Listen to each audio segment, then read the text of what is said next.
Well, great. So, so before we talk specifically about BigBasket, I want to know more about you. Right. So you're both the CFO and the CMO. Yeah. So tell us about that. It's a very strange combination of functions actually. You rarely find a guy who's spending and a guy who's not supposed to spend sitting in the same position. So it's a very unique opportunity, and I think it sort of happened because of the way my career developed. I did my MBA in finance, so I always loved finance, but started my career in marketing because that's the only job I could find. And so worked in marketing and sales for a long time, and actually my last few roles as when I was working with a company were in marketing. So I learned about marketing, did marketing for the most part of my career, and then when we did a first company and then we sold that, I actually became an investor. So worked with a PE firm, investing in companies, so went back to finance. So in a way, when we started this, I said, let me just try and see if I can handle both the roles together. And that's how it's come about. And it's been a very interesting situation. Then that's the thing, as you mentioned, because like the CFO, they're looking at cost and profitability and things like that, whereas the CMO, they're thinking about how to spend money. Right. So how do you balance those two roles? Actually, I found a very simple principle to handle this. I figured out what's in the best interest of the company. I mean, do we have enough money first to spend? Sometimes what happens in companies is these two people can take very opposing positions, and therefore you end up doing a compromise. In my case, I'm sort of battling it in my head and saying, okay, fine, I think I need to spend. If I do this much, I think I will get the growth that I want, and I know I can afford this much. So it's a much easier decision in that sense in a lot of ways. So I've been very comfortable with it. It freaks out people when I tell them that I do both, but it's been a very interesting role to handle. Well, that's great. So then tell us more about BigBasket then. Why did you guys choose to go into such a low margin area? Right.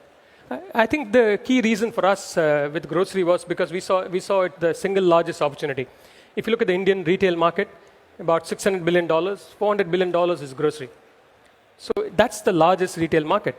It's also, unfortunately, the most least developed. It's largely unorganized, very little organization, very few large retailers. The organized retail market is only about $30 billion. So there's a lot of opportunity. And the opportunity is going to come. It's still early. It's still very, very early days in the Indian grocery market. So I think that was what was very attractive to us. The second thing was we realized that this is a business which requires technology. Grocery business, while it's a retail business, runs on technology. You cannot run this business well. You can't make money. You can't execute well. You can't provide a great customer experience unless you have great technology. And that sort of appealed to us, to the science in all of us. We all came from a tech background, so it sort of appealed to us saying, you can actually take science to retail and make it work. So I think that was very attractive. And third, we realized when we got into the business, it's a myth, it's a low margin business. It's not. It's actually, if you do it done well, it's great margins, very high customer retention. It's like an annuity business. It's like a life insurance business. And we see it like that. Well, it's interesting because, so then how do you get that efficiency? How do you increase that margin from what is typically low to a bit higher? There are three ways that you can do this. One is obviously engineering your supply chain. So what we have done is we go back all the way to farm.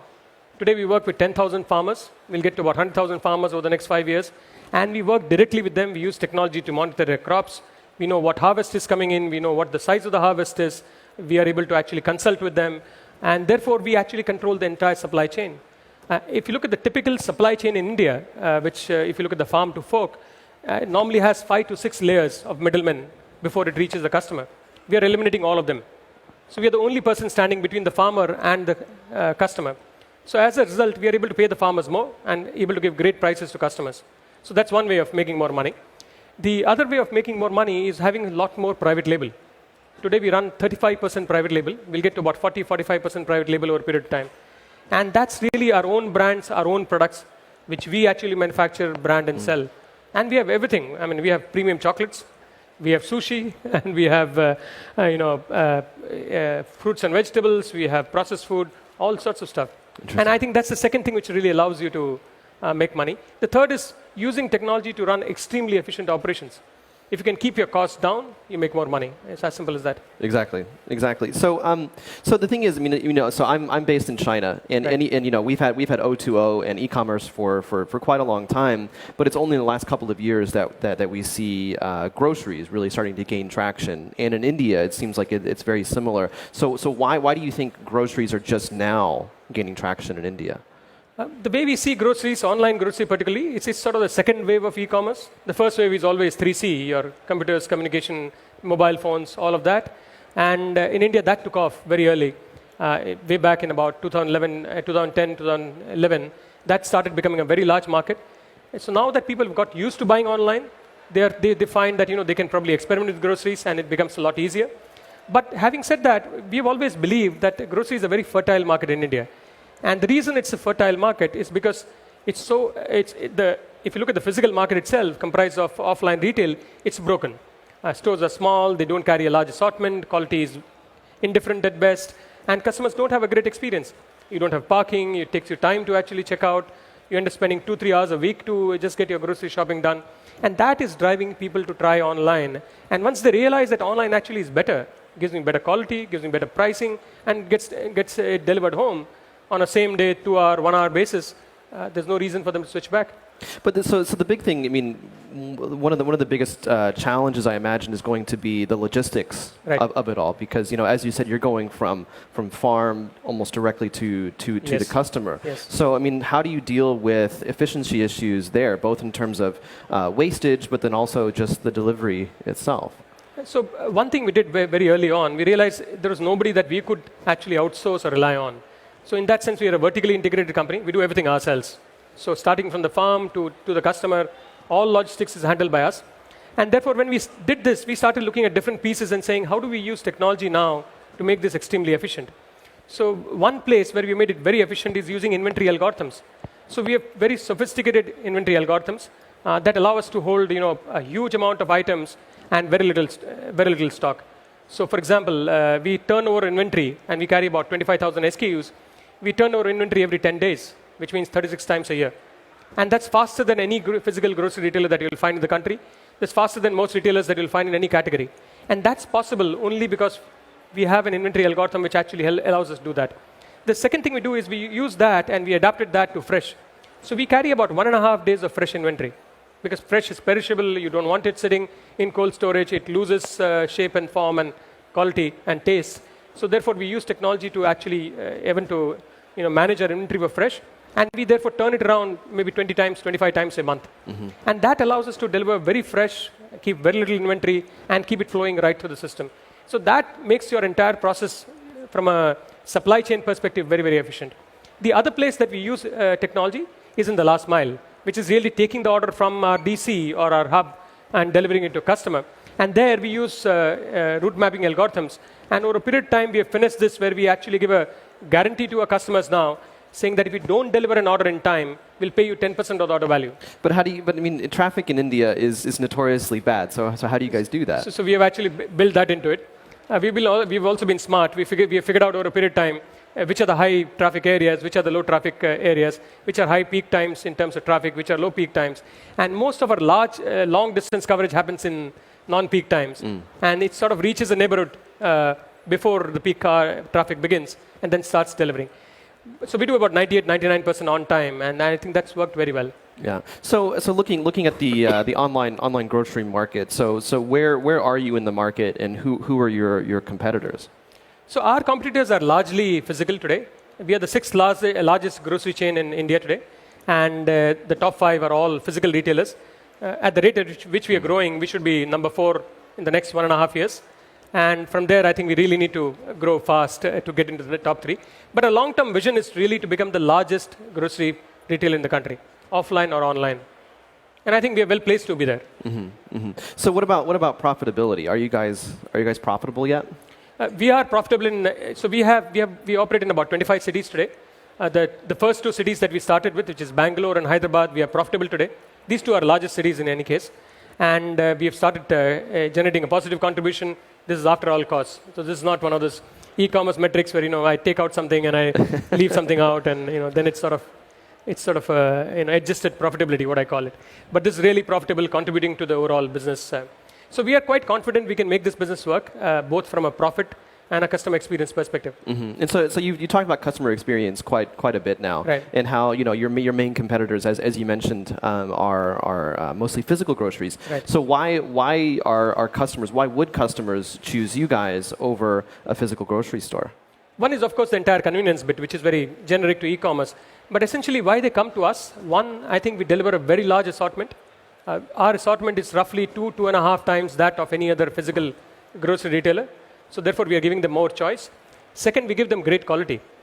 We actually, because of the lead time that we have from farm to fork, we have the shortest lead time. We deliver in 1.5 days. And a customer can't get this anywhere else. And since we buy directly from farm, we actually control the quality. So the kind of quality that we're able to deliver on fresh is extremely high. And nobody else is able to match that.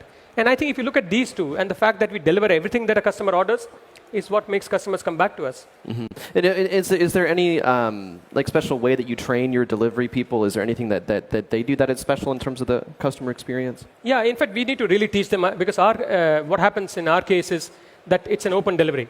So it is not packed. The customer gets a crate, and then they open it, and then he looks at the list and starts counting. Because customers in India want to make sure that they've got everything. They still don't trust you, even if they're buying for a long time. So the guy will say, okay, item number 1 is there, okay, 2, 3. They take everything out, and we take the crate back. So there's no packaging. We don't use plastic. And therefore, everything gets delivered in even the small things which are packaged are done in a paper bag. So we are completely plastic-free. And then what happens is, in most cases, customers tell them, please stack it for me. So this guy will actually go open the kitchen shelves and put it, or open the fridge and start stacking it there. So therefore, what we have learned over a period of time is that we need to make sure that they give a very good experience, because these guys actually enter the kitchen, actually enter the home. So, and simple things. So I'll tell you one piece of training that we learned very early on. So we give them a uniform, and we used to give them a nice pair of shoes to go along with the uniform. And these guys would all wear the shoes and walk into the house. And Indian houses, you need to remove your shoes before you enter. So they would remove it, and the socks would stink after that. So because these guys wouldn't wash the socks, or they've been wearing it the whole day, so the feet are smelly. And the guy would walk in, and customers say, your guy was smelling, and my whole kitchen is smelly now. So then we learned, okay, so let's not give them shoes. So we give them open sandals now. Okay. They can just slip in and slip out. Okay. And so simple things like that. We have really learned how do you actually train these people in terms of handling customers, making for a great customer experience. And so, one of the big players around the world, Amazon, is becoming more active in India. And so there's a few different rumors kind of swirling around their activity, especially in the online grocery. So they are rumored to actually be in talks with you guys to actually maybe partner or to acquisition to acquire you. And then an alternative theory is that actually you guys are going to be partnering with one of your competitors, Grofers, to battle against Amazon. So tell us, what's going on? So one of my colleagues said this very well. He says, we've really become a great company now, because every day we are in the news. Either we are getting acquired, or somebody's acquiring us, or we are acquiring somebody, or somebody's investing in us. So there's a rumor every day, John, and I think not all of them are true. Some of them have a germ of truth. But as of now, I can tell you we are not getting acquired, nor are we acquiring anybody. And that's where it stands, unless some things have changed in the last 48 hours since I left India. But one thing I can tell you, Amazon is very keen on groceries, and particularly in India, because they realize that this is the largest market, and they actually need to be here. So the people that we are really going to fight with in the longer term is probably going to be Amazon. And we need to really steal up, make sure that we give a customer experience which is better than theirs, which is not easy to do. Everybody knows how focused Amazon is on customer experience. But we are confident we'll get there. There's a tough category. They also recognize that. So they've been slow to enter. They've been testing a lot of models. They're still not there in terms of really offering a great product. But I think they will eventually get there. They're a very driven company. But they find this category very attractive. So I think a competition is really going to be them. Yeah, and as you said, Amazon, they're amazing with customer experience. They're fanatical about it. And part of what allows them to do that is their technological background and the basis of the entire platform. So what about you guys? So how does technology come in? And looking at some of the hot trends in tech these days, like AI or blockchain, are you guys working with any of that stuff? No, so we are working on AI, and the way we are think of technology is really saying, how do we get customers to buy faster? How do you get customers to make it more convenient for them? How do you get customers to buy everything that they want? So what we have done is actually we built something called a smart basket. essentially what this does, it's an algorithm which looks at customer buys, and a customer is bought frequently enough, more than 10 times, and then it compares with the larger population, looks at that cohort, and then really starts making a basket for the customer. So the next time the customer comes in, and let's assume you've been buying for the last 3 months, and you come in today, it will actually populate a basket for you and say, John, based on what you bought, I think you run out of milk. I think your bread is, you probably need to replenish bread. You need to buy your Coke. You need to buy your chips. And it will actually build the entire basket. All that is required for you to do then is to say, check out. And it will bill you. And it won't even, there's nothing you need to do. You don't even need to pay. Every 15 days, we'll send you a bill and say, this is your account for the last 15 days. Please settle it. So therefore, a single-click checkout. So typically, customers spend about 19, 20 minutes building a grocery basket on our site because they're buying about 25, 30, and the month beginning, 60, 70 items in a single order. With this, they can do this in 2 minutes. Interesting. And that's really what we are driving towards, making it absolutely seamless, single-click checkout for all customers. So we don't need our refrigerator telling us that we need to buy. You definitely don't need your refrigerator telling you anything. So you mentioned this 15-day bill period. Right. So that obviously requires a lot of trust. Right. And then trust in your customer that they're actually going to pay. So how do you build that trust? So I think what we do is we really analyze customer behavior. So over a period of time, we actually look at customer data and we know what they're going to do, how they've been behaving, how do they pay, are they frequent, do they have any issues with payments before, and therefore we are actually able to predict when a new customer comes in based on their profile, saying this is how they are likely to behave. And thanks to that, actually you can sort of approve a limit for a customer without their even having placed a single order. So therefore, that data, the big data, really helps us assess that and reduce the risk there. Yeah, that's great. So we're almost out of time, unfortunately. But one of the last questions I want to ask you is, looking 5 to 7 years, what's your goal? So what can we expect from BigBasket? No, I think we have just 2 simple goals. We want to be the largest grocery retailer in the country. It's easier said than done, but I think that's the ambition that we have. So the largest retailer, not the largest not grocery just retailer, not online or offline, largest grocery retailer in the country. The second thing we want to do, and this is also very dear to our heart, is be the top 3 most trusted consumer brand, not an e-commerce brand, a consumer brand in the country. So that means we're competing with all sorts of retailers, all sorts of service providers, including airlines, including different service providers. Well, so I think that's really what we're gunning for. Well, that's really ambitious. We look forward to hearing more about you. And so Vipul, thank you so much for taking time to tell us more about BigBasket and the amazing things that you guys are doing. Thank you. It's a pleasure with being groceries. here. Great. Yep. Thank you so Thank much. You, Thank you.